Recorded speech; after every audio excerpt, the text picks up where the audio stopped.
Item Number SCP-003. The Biological Motherboard. Object Class Euclid. Special Containment Procedures. SCP-003 is to be maintained at a constant temperature of no less than 35 degrees Celsius and ideally kept above 100 degrees Celsius.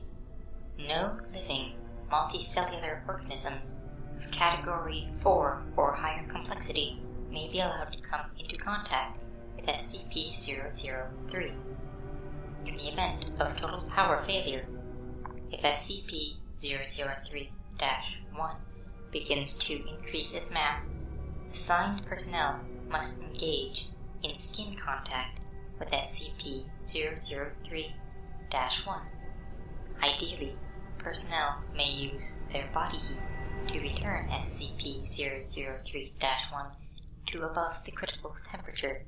However, skin contact must be maintained even in the event of SCP-003 reaching activation temperature, lasting at minimum until SCP-003-1 advances fully to its second growth stage.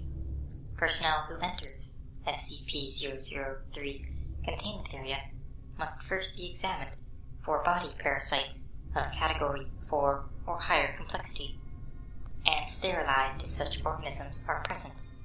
All personnel who have come in physical contact with SCP-003-1 are to immediately report for sterilization afterwards. SCP-003-1 must not be removed from SCP-003-2, except in case of emergency procedures detailed above. Any significant change in SCP-003-2's room activity, including pattern, frequency, or color, should be reported within 3 hours of occurrence. Cessation of room activity must be reported immediately. SCP-003-2 must be supplied with power via the source designated Generator 003-9 at all times.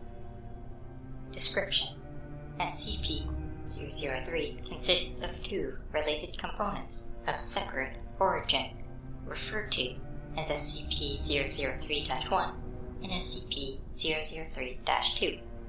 SCP-003-1 appears to be composed of chitin, hair, and nails of unknown biology, similar to SCP and SCP, arranged in a configuration similar to that of a computer motherboard. Testing reveals SCP-003-1 to predate earliest known circuit boards by a factor of thousands of years. SCP-003 is considered sentient but not actively dangerous except under certain conditions. SCP-003-1 was found on a stone tablet, SCP-003-2, on which it currently resides.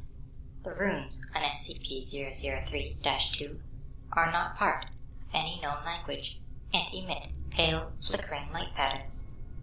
SCP-003-2 is controlled by a non-biological internal computer, the contents of which are mostly inaccessible without risk of damaging SCP-003-2.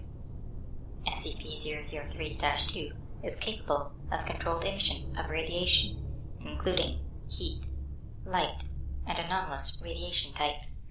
SCP-003-2 contains an internal power source of an anomalous nature, which appears to have been losing power since several centuries before discovery. It is considered probable that SCP-003-2 was created for the purpose of containing SCP-003-1. Partially interpreted data recovered from SCP-003-2 may refer to a past and/or potential future LK-class restructuring event caused by SCP-003-1. SCP-003 was located by Remote Viewing Team SRB-04 Beta it appears possible that SRV-04 Beta was deliberately contacted by SCP-003-2. Other organizations have also been alerted to SCP-003's existence, possibly by similar means. Despite this activity, SCP-003-2 does not appear to be sentient, based on its lack of reaction to MO3 Gloria analysis and procedures. When SCP-003 drops below the temperature of 35 degrees Celsius, both components react. First, SCP-003-1 enters a growth state characterized by an exponential increase in mass. This growth state consists of 2 stages. In both stages, SCP-003-1 partially fuels its growth by converting matter around it, starting with any surrounding inorganic material, including atmospheric elements, then non-living organic material, including cells of dead skin, hair, chitin, enamel, keratin, and other biological materials. The first stage is always the same. SCP-003-1 will first increase its mass, then take a form similar in shape to an ophiuroid brittle star of 15 meters in diameter, including what appears to be a central processor of 3 meters in diameter. It will form sensory organs that appear to scan its surrounding environment and will partially convert the area around it to an unidentified anomalous substance. SCP-003-2 seems immune from conversion.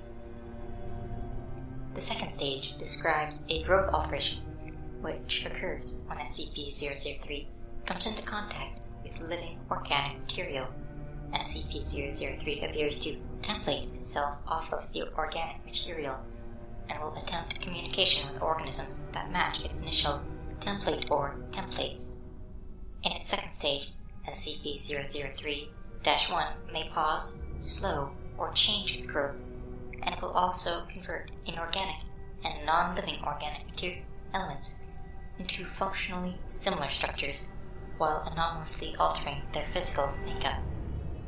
While growth is consistent in the first stage, in the second stage, SCP-003-1's growth rate is diminished by 20 to 90% so long as SCP-003-1 remains in contact with living organic matter. The percentage is determined by the complexity of the organism in contact with SCP-003-1. SCP-003-1 appears to devote a large amount of processing power to analyze the living organic material. During each of SCP-003-1's growth stages, SCP-003-2 releases bursts of radiation that temporarily inhibit SCP-003-1's growth, or reverse this growth when the temperatures of SCP-003-1 rises above 100 degrees Celsius. Similar radiation emissions have been replicated or recorded via other anomalous means.